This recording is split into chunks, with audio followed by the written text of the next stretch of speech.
Hi, this is Chris Murphy with Cenco Roofing. I'm at Christina's house and I'm doing a roof inspection. So when I first got on the roof, I noticed that there's a lot of granules that are in your gutter right here. So what's happening is they're falling off the shingles. You can see right here and over here and up here that the granules are falling off. What's causing this? I decided to take a temperature reading of your roof as it sits right now. It's about 90 degrees outside. Your roof's reading about 180 degrees.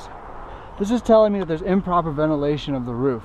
So what's happening is the roof is heating up inside, air can't escape, and the shingles are cooking from the inside out, causing the granules to fall off, allowing exposed areas for water to get in. Now, as I made my way up your roof, give me a second, you can see that there's also nails popping as well.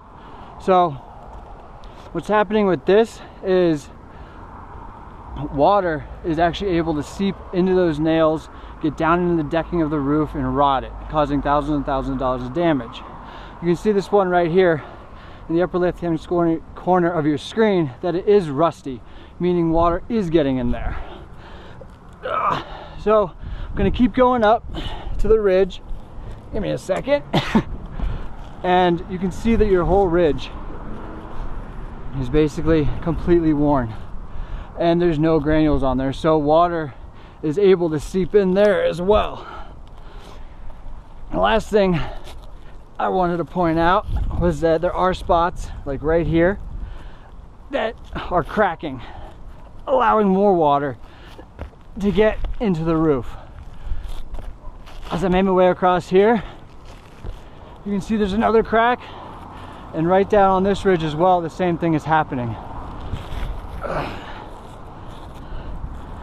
So from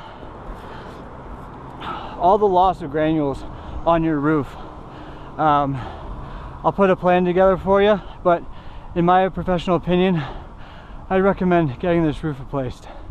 Thank you.